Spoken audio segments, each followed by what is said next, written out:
এই জয় আবেগের, এই জয় অনুভূতির, এই জয় শত শত লাখো কোটি মানুষের কান্না। দীর্ঘ ২২ বছর পর ভারতের বিপক্ষে ফুটবল ম্যাচে জয় বাংলাদেশ, সত্যি অবিশ্বাস্য। তাই কিন্তু চোখে জল আসাটা স্বাভাবিক ভক্ত সমর্থক, ফুটবলার কিংবা টিম স্টাফের সদস্যদের চোখে।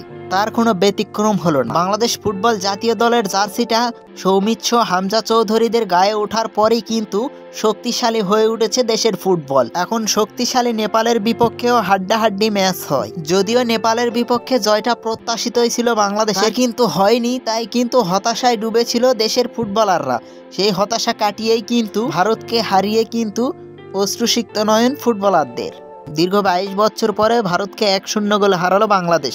জাতীয় স্টেডিয়ামে এএফসি এশিয়ান কাপ বাছাই পর্বের ম্যাচটি ছিল এটি, যাতে কিন্তু গ্যালারি কানায় কানায় পূর্ণ হয়েছিল। যদিও নিয়ম রক্ষার ম্যাচ, কেননা দুই দলেরই কিন্তু মূল পর্বে যাওয়ার আশা অনেক আগেই শেষ, তবুও কিন্তু ভক্ত সমর্থকদের উল্লাসের শেষ ছিল না। বাঙালি ভক্তরা গিয়েছে যে ২২ বছর পর হারাবে ভারতকে বাংলাদেশ, আর তার কোনো ব্যতিক্রম হয়নি। এই ম্যাচে জয়ের নায়ক ছিলেন মোরসালিন।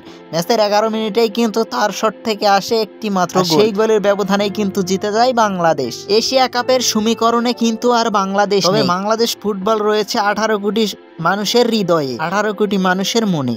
এই ছিল বাংলাদেশ ভারত ফুটবল ম্যাচ নিয়ে আমাদের কাছে থাকা সর্বশেষ আপডেট। পরবর্তী নিউজ ভিডিও দেখার আমন্ত্রণ জানিয়ে বিদায় নিচ্ছে। মাস্তাকিন হাসান, বিটি ইনফায়ার রিঅ্যাকশন।